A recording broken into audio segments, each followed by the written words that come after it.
Psycho-Cybernetics by Dr. Maxwell Maltz, Chapter 13, with Study Guide. How to turn a crisis into a creative opportunity. I know a younger golfer who holds the all-time course record for his home course, yet has never even placed in a really big tournament. When playing by himself or with his friends, or in a small tournaments where the stakes are low, his play is flawless. Yet each time he gets into a big tournament, his game deteriorates. In the language of golfdom, the pressure gets him. Many baseball pitchers have pinpoint control until they find themselves in a situation where the chips are down. They then choke up, lose all control, and appear to have no ability whatever. On the other hand, many athletes perform better under pressure. The situation itself seems to give them more strength, more power, more finesse. People who come into their own in a crisis.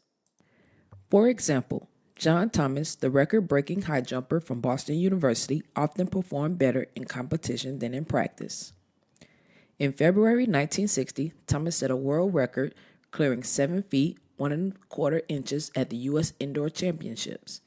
His highest previous jump in practice had been 6 feet, 9¼ inches.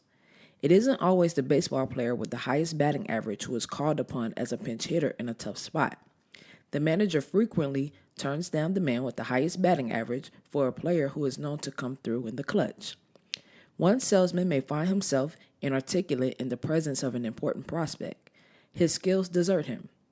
Another salesman, under the same circumstances, may sail over his head. The challenge of the situation brings out abilities he does not ordinarily possess. Many women are charming and gracious when talking with one person in a small informal group, but become tongue-tied, awkward, and dull at a formal dinner or a big social occasion. On the other hand, I know a woman who comes into her own only under the stimulus of a big occasion. If you had dinner with her alone, you would find her very ordinary. Her features are not particularly attractive. Her personality is somewhat on the drab side, but all these changes when she attends an important party. The stimulus of the occasion awakens and brings to life something within her. Her eyes acquire a new sparkle. Her conversation is witty and charming. Even her facial features seem to undergo a change, and you find yourself thinking of her as a beautiful woman. There are students who do extremely well in day-to-day classwork, but find their minds in a blank when taking an examination.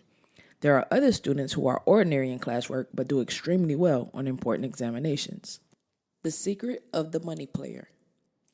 The difference between all these persons is not some inherent quality that one has and another hasn't. It is largely a matter of how they learn to react to crisis situations. A crisis is a situation that can either make you or break you. If you react properly to the situation, a crisis can give you strength, power, wisdom you do not ordinarily possess. If you react improperly, a crisis can rob you of the skill, control, and ability that you ordinarily have to call upon. The so-called money player in sports, in business, or in social activities, the person who comes through in the clutch, who performs better under the stimulus of challenge, is invariably the person who has learned either consciously or unconsciously to react well to crisis situations. In order to perform well in a crisis, 1, we need to learn certain skills under conditions where we will not be overmotivated. We need to practice without pressure. 2, we need to learn to react to crisis with an aggressive rather than a defensive attitude, to respond to the challenge in a situation rather than to menace or to keep our positive goal in mind. 3, we need to learn to evaluate so-called crisis situations in their true perspective, to not make mountains out of molehills or react as if every small challenge is a matter of life or death. 1. Practice without pressure. Although we may learn fast, we do not learn well under crisis conditions. Throw a man who can't swim into water over his head, and the crisis itself may give him power to swim to safety. He learns fast and manages to swim somehow, but he will never learn to become a championship swimmer. The crude, inept stroke that he used to rescue himself becomes fixed, and it is difficult for him to learn better ways of swimming. Because of his ineptness, he may perish in a real crisis where he is required to swim a long distance. Dr. Edward C. Tolman, psychologist and founder of the concept known as latent learning, said that both animals and men form brain maps or cognitive maps of the environment while they are learning. If the motivation is not too intense, if there is not too much of a crisis present in the learning situation, these maps are broad and general. If the animal is overmotivated, the cognitive map is narrow and restricted. He learns just one way of solving his problem. In the future, if this one way happens to be blocked, the animal becomes frustrated and fails to discern alternative routes or detours. He develops a cut-and-dried, preconceived singular response and tends to lose the ability to react spontaneously to a new situation. He cannot improvise. He can only follow a set plan. Pressure retards learning. Dr. Tolman found that if rats were permitted to learn and practice under non-crisis conditions, they later performed well in a crisis. For example, if rats were permitted to roam about at will and explore a maze when well fed and with plenty to drink, they did not appear to learn anything. Later, however, if the same rats were placed in a maze while hungry, they showed they had learned a great deal by quickly and efficiently going to the goal. Hunger faced these trained rats with a crisis to which they reacted well. Other rats, which were forced to learn the maze under the crisis of hunger and thirst, did not so well. They were so overmotivated and their brain maps became narrow. The one correct route to the goal became fixated. If these routes were blocked, the rats became frustrated and had difficulty learning a new one. The more intense the crisis situation under which you learn, the less you learn. Professor Jerome S. Bruner, who made a significant contribution to human cognitive psychology and cognitive learning theory in educational psychology, trained two groups of rats to solve a maze to get food. One group, which had not eaten for 12 hours, learned the maze in 6 trials. A second group, which had not eaten for 36 hours, required more than 20 tries. Fire drills teach crisis conduct in a non-crisis situation. People react in the same way. Persons who have to learn how to get out of an actual burning building would normally require 2 or 3 times as long to learn the proper escape route as they would if no fire were present. Some of them do not learn at all. Overmotivation interferes with reasoning processes. The automatic reaction mechanism is jammed by too much conscious effort, trying too hard. Something akin to purpose tremor develops and the ability to think is clearly lost. The ones who do manage somehow to get out of the building have learned a narrow, fixated response. Put them in a different building or change the circumstances slightly, and they react as badly as the second time around as the first. But you could take these same people and let them practice a dry run fire drill where there is no fire. Because there is no menace, there is no excessive negative feedback to interfere with clear thinking or correct doing. They practice filling out the building calmly, efficiently, and correctly. After they have practiced this exercise a number of times, they can be counted on to act the same way when an actual fire breaks out. Their muscles, nerves, and brain have memorized a broad, general, flexible map. The attitude of calmness and clear thinking will carry over from practice drill to actual fire. Moreover, they will have learned something about how to get out of any building or cope with any changed circumstances about the crisis. They are not committed to a rigid response, but will be able to improvise to react responsively to whatever conditions may be present. The moral is obvious for either mice or men. Practice without pressure and you will learn more efficiently and be able to perform better in a crisis situation. Shadowboxing for stability. Gentleman Jim Corbett, the renewed World Weight Heavy Championship boxer, made the word shadowboxing popular. When asked how he developed the perfect control and timing for his left jab, which was used to cut John L. Sullivan, the Boston Strong Boy, to ribbons, Corbett replied that he had practiced throwing his left at his own image in the mirror more than 10,000 times in preparation for the bout. Gene Tooney did the same thing. Years before he actually fought Jack Dempsey in the ring, he had fought an imaginary Dempsey more than 100 times in the privacy of his own room. He secured all old films of Dempsey fights, which he watched them until he knew every one of Dempsey's moves. Then he shadowboxed. He would imagine that Dempsey was standing before him. When the imaginary Dempsey would make a certain move, he would practice his counter move. Sir Harry Lauder, the famous Scottish actor and comedian, once admitted that he had practiced a certain routine 10,000 times in private before ever giving the performance publicly. Lauder was, in effect, shadowboxing with an imaginary audience. Billy Graham preached sermons to cypress stumps in a Florida swamp before developing his compelling platform personality with live audiences. Most good public speakers have done the same thing in one way or another. The most common form of shadowboxing for public speakers is to deliver their speech to their own image in the mirror. One man I know lines up 6 or 8 empty chairs, imagines people sitting in them, and practices his speech on the imaginary audience. Easy practice brings better scores. When Ben Hogan played tournament golf regularly, he kept a golf club in his bedroom and practiced daily in private, swinging the club correctly and without pressure at an imaginary golf ball. When Hogan was on the links, he would go through the correct motions in his imagination before making a shot, and then depend on muscle memory to execute the shot correctly. Some athletes practice in private with as little pressure as possible. They or their coaches refuse to permit the press to witness practice sessions and even refuse to give out any information concerning their practice for publicity purposes in order to protect themselves from pressure. Everything is arranged to make training and practice as relaxed and pressure-free as is humanly possible. The result is that they go into the crisis of actual competition without appearing to have any nerves at all. They become human icicles, immune to pressure, not worrying about how they will perform, but depending on muscle memory to execute the various motions that they have learned. The technique of shadowboxing, or practice without pressure, is so simple and the results often so striking that some people are inclined to associate it with sort of magic. I remember a dowager, for example, who for years had been jittery, felt ill at ease in social situations.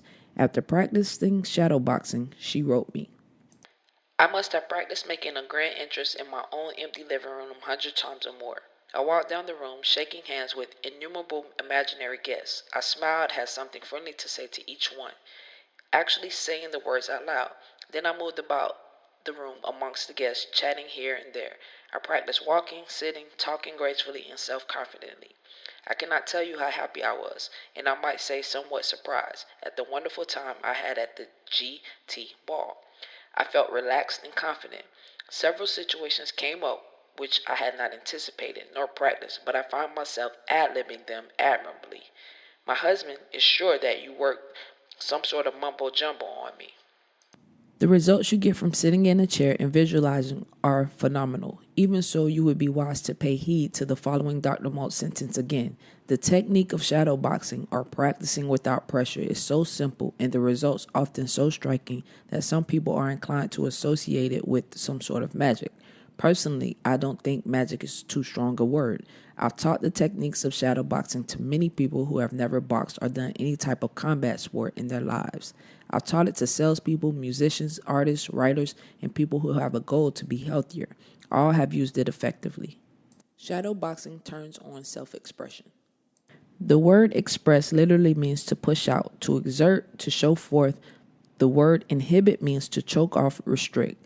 Self-expression is a pushing out, a showing forth of the powers, talents, and abilities of the self. It means turning on your own light and letting it shine.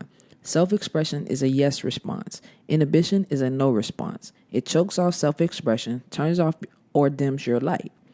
In shadowboxing, you can practice self-expression with no inhibiting factors present. You learn the correct moves. You form a mental map that is retained in memory. You create a broad, general, flexible map. Then, when you face a crisis where an actual menace or inhibiting factor is present, you have learned to act calmly and correctly. There is a carryover in your muscles, nerves, and brain from practice to the actual situation. Moreover, because your learning has been relaxed and pressure-free, you will be able to rise to the occasion, extemporize, improvise, and act spontaneously. At the same time, your shadowboxing is building a mental image of yourself, acting correctly and successfully. The memory of this successful self-image also enables you to perform better. Try shooting is the secret of good marksmanship.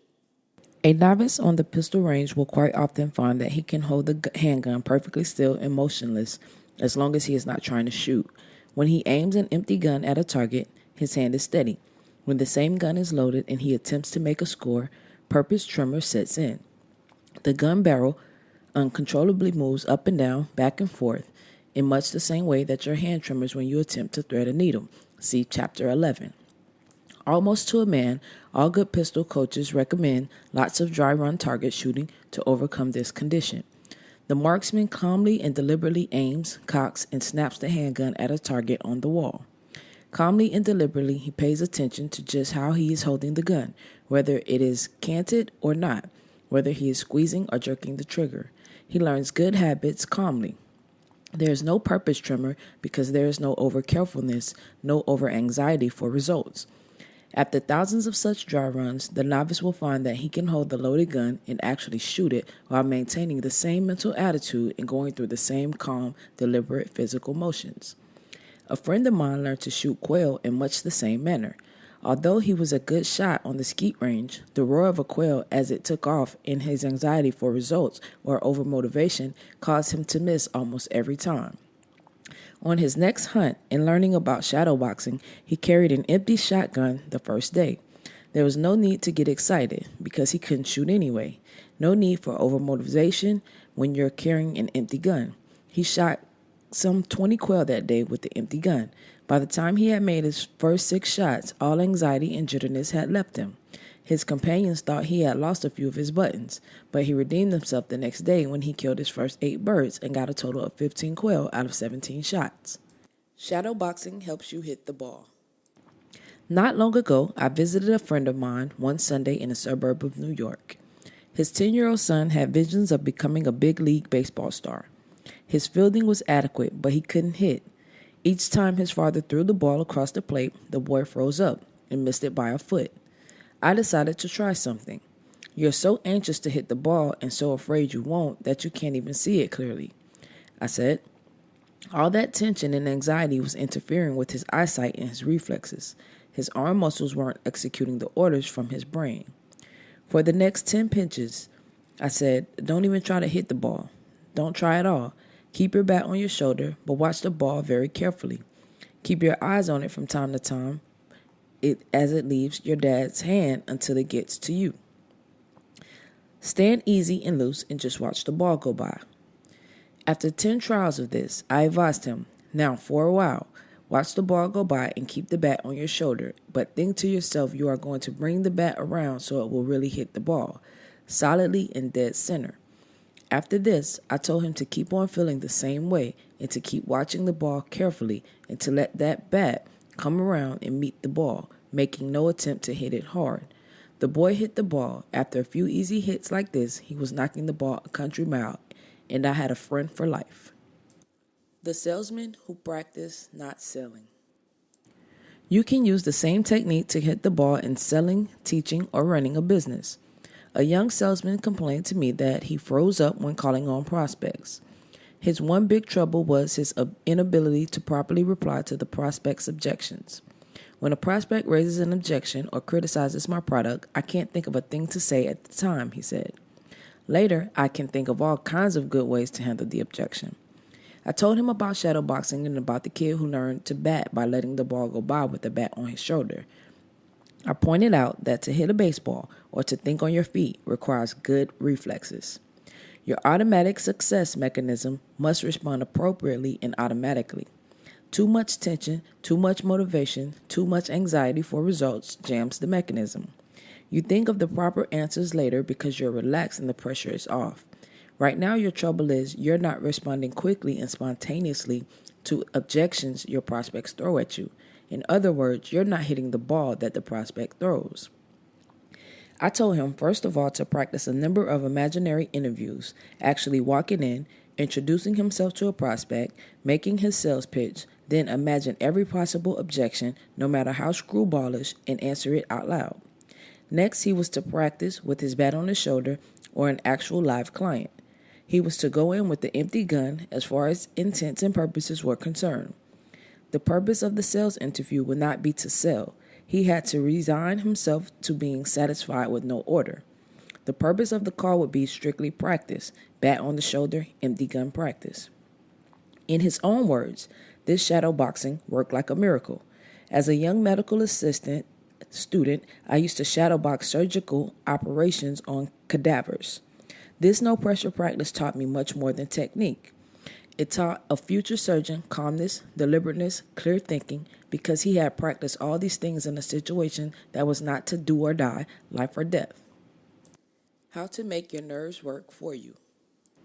A crisis comes from a Greek word that means literally decisiveness or point of decision. A crisis is a fork in the road. One fork holds a promise of a better condition, the other of a worse condition. In medicine, the crisis is a turning point where the patient either gets worse and dies or gets better and lives. Thus, every crisis situation is two-pronged. The pitcher who goes in the ninth inning with the score tied and 3 men on base can become a hero and gain prestige, or he can become a villain who loses the game. Hugh Casey was one of the most successful and calmest relief pitchers of all time, was once asked what he thought of when he was sent into a game in the middle of a crisis situation. "I always think about what am I going to do and what I want to happen," he said, instead of what batters is going to do or what may happen to me. He said he concentrated on what he wanted to happen, felt that he could make it happen, and it usually did. The same attitude is another important key to reacting well in any crisis situation. If we can maintain an aggressive attitude, react aggressively instead of negatively to threats and crises, the very situation itself can act as a stimulus to release untapped powers. Several years ago, newspapers carried the story about a giant of a man who did what 2 wrecking trucks and a score of men could not do. He raised the crushed metal cab of a truck up off his pen driver. He ripped out with his bare hands the brake pedal that he had the driver's foot trapped, and he beat the flames in the floor of the cab with his bare hands.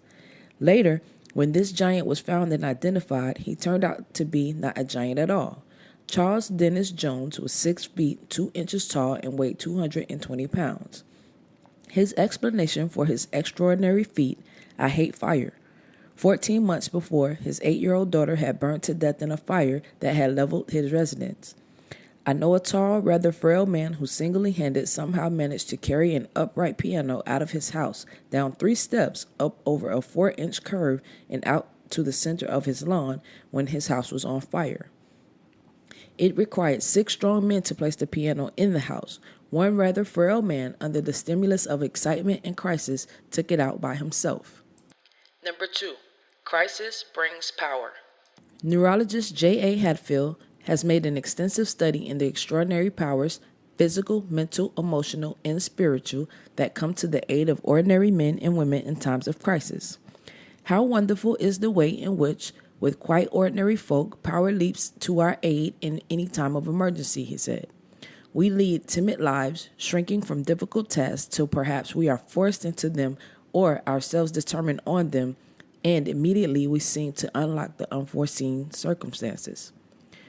When we have to face danger, when courage comes, when trial puts a long continued strain upon us, we find ourselves possessed by the power to endure, or when disaster ultimately brings the fall which we so long dreaded, we feel underneath us the strength as in everlasting arms.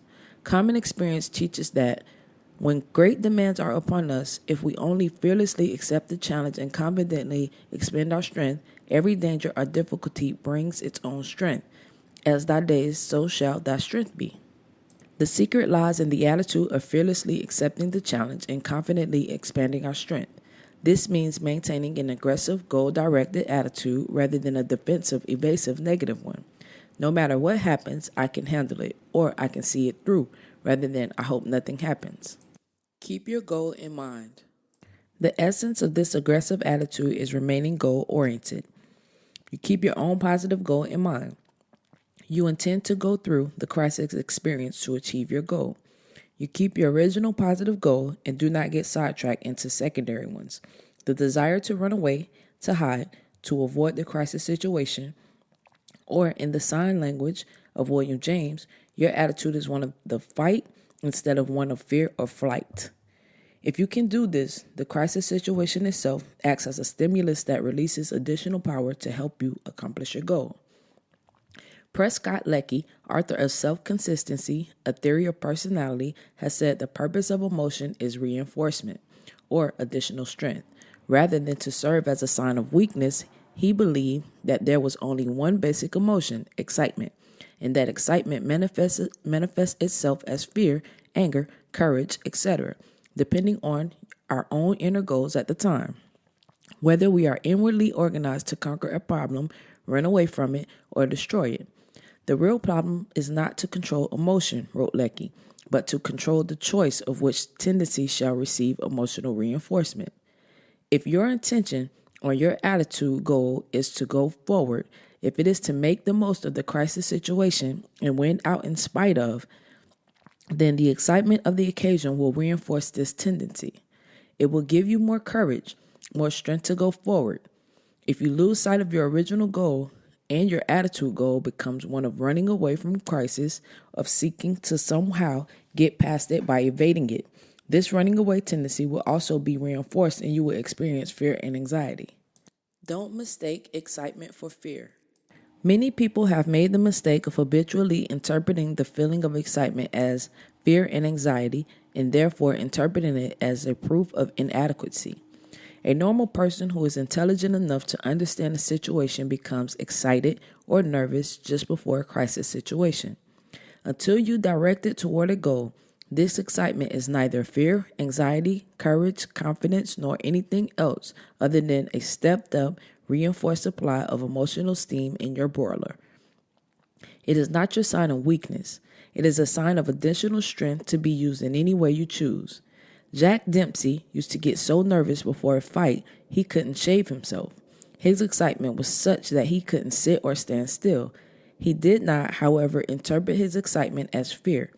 He did not decide that he should run away because of it. He went forward and used the excitement to put extra dynamite into his blows. Experienced actors know that this feeling of excitement just before a performance is a good token. Many of them deliberately work themselves up emotionally just before going on stage. The good soldier is usually the man who feels excited just before the battle. Many people place their bets at racetracks on the basis of which horse appears to be the most nervous just before going to the post. Trainers also know that a horse that becomes nervous or spirited just before a race will perform better than usual. The term spirited is a good one. The excitement that you feel just before a crisis situation is an infusion of spirit and should be so interpreted by you.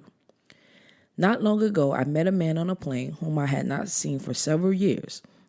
In the course of conversation, I asked if he still made as many public speeches as he had in the past. Yes, he said. As a matter of fact, he had changed jobs so that he would be able to speak more and now made at least one public speech every day. Knowing his love for public speaking, I commented that it was good he had this type of work. Yes, he said, in one way it is good, but in another way it is not so good. I don't make as many good speeches now as I used to. I speak so often that it becomes old hat to me, and I no longer feel that little tingly feeling in the pit of my stomach which tells me that I'm going to do well.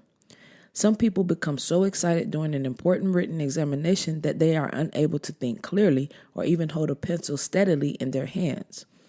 Other people become so aroused under the same circumstances that they perform over their heads. Their minds work better and clearer than usual. Memory is sharpened. It is not the excitement per se that makes the difference, but how it is used. Number 3. What is the worst that can possibly happen? Many people have a tendency to magnify out of all proportion the potential penalty or failure that the crisis situation holds. We use our imaginations against ourselves and make mountains out of molehills, or else we do not use our imaginations at all to see what the situation really holds, but habitually and unthinkingly react as if every simple opportunity or threat were a life or death matter. If you face a real crisis, you need a lot of excitement. The excitement can be used to good advantage in the crisis situation. However, if you overestimate the danger or the difficulty, if you react to information that is faulty, distorted, or unrealistic, you are likely to call up much more excitement than the occasion calls for, because the real threat is much less than you have estimated. All this excitement cannot be used appropriately. It cannot be gotten rid of through creative action. Therefore, it remains inside you, bottled up as the jitters. A big excess of emotional excitement can harm rather than help performance simply because it is inappropriate. Philosopher and mathematician Bertrand Russell tells a technique that he used on himself to a good advantage in toning down excessive excitement. When some misfortune threatens, consider seriously and deliberately what is the very worst that could possibly happen. Having looked this possible misfortune in the face, give yourself sound reasons for thinking that after all it would do be no such very terrible disaster. Such reasons always exist, since at the worst nothing that happens to oneself has any cosmic importance. When you have looked for some time steadily at the worst possibility and have said to yourself with real conviction, well, after all, that would not matter so very much, you will find that your very worry diminishes to a quite extraordinary extent. It may be necessary to repeat the process a few times, but in the end, if you have shrieked nothing in facing the worst possible issue, you will find that your worry disappears altogether and is replaced by a kind of exhilaration. How Carlyle found courage. Thomas Carlyle has testified how the same method changed his outlook from an everlasting no to an everlasting yeah. He was in a period of deep spiritual despair. My lodestars were blotted out. In that canopy of grim fire shone no star. The universe was one huge, dead, immeasurable steam engine rolling on in its dead indifference to grind me limb from limb. Then, in the midst of this spiritual bankruptcy, came a new way of life. And I asked myself, what art thou afraid of? Wherefore, like a coward, dost thou forever pip and whimper and go cowering and trembling? Despicable bite! What is the sum total of the worst that lies before thee? Death? Well, death, and say the pangs of Tophet too, and all that the devil and man midway will or can do against thee. Hast thou not a heart? Canst thou not suffer whatso it be? And as a child of freedom, though outcast, trample Tophet itself under thy feet, while it consumes thee. Let it come then, I will meet it and defy it. And as so I thought, where rushed like a steam of fire over my whole soul, and I shook base fear away from me forever. I was strong, of unknown strength, a spirit, almost a god. Ever from that time the temper of misery was changed. Not fear or whining sorrow was it, but indignation and grim fire-eyed defiance. Ceter recitatus. Russell and Carlyle are telling us how we can maintain an aggressive, goal-directed, self-determining attitude even in the presence of very real and serious threats and dangers. Climbing over molehills. Most of us, however, allow ourselves to be thrown off course by very minor or even imaginary threats, which we insist on interpreting as life or death or do-or-die situations. Someone has said that the greatest cause of ulcers in mountain climbing over molehills. A salesman calling on an important prospect may act as if it is a matter of life or death. A debutante facing his first ball may act as if she is going on trial for her life. Many people going to be interviewed about a job act as if they are scared to death and so on. Perhaps this life or death feeling that many people experience in any sort of crisis situation is a heritage from our dim and distant past, when failure to primitive man usually was synonymous with death. Regardless of its origin, however, experience of numerous patients have shown that it can be cured by calmly and rationally analyzing the situation. Ask yourself, what is the worst that can possibly happen if I fail, rather than responding automatically, blindly, and irrationally? What have you got to lose? Close scrutiny will show that most of these everyday so-called crisis situations are not life or death matters at all, but opportunities to either advance or stay where you are. For example, what is the worst that can happen to the salesman? He will either get an order, coming out better off than he was, or he will not get the order and be no worse off than before he made the call. The applicant will either get the job or not get it. If he fails to get it, he will be in the same position as before he asks. About the worst that can happen to the debutante is that she will remain as she was before the bar, relatively unknown and create no great stir in social circles. Few people realize just how potent such a simple change of attitude can be. One salesman I know doubled his income after he was able to change his attitude from a scary, panicky, everything depends upon this outlook to the attitude, I have everything to gain and nothing to lose. Walter Pidgeon, the actor, told how his first public performance was a complete flop. He was scared to death. However, Between acts, he reasoned with himself that he had already failed. Therefore, he had nothing to lose. That if he gave up acting altogether, he would be a complete failure as an actor, and therefore he really had nothing to worry about by going back on. He went out in the second act, relaxed and confident, and made a big hit. Remember, above all, that the key to any crisis situation is you. Practice and learn the simple techniques of this chapter, and you, like hundreds of others before you, can learn to make crisis work for you by making each crisis a creative opportunity. Write down 5 key points to remember. Your case history. List here an experience from your past that is explained by the principles given in this chapter.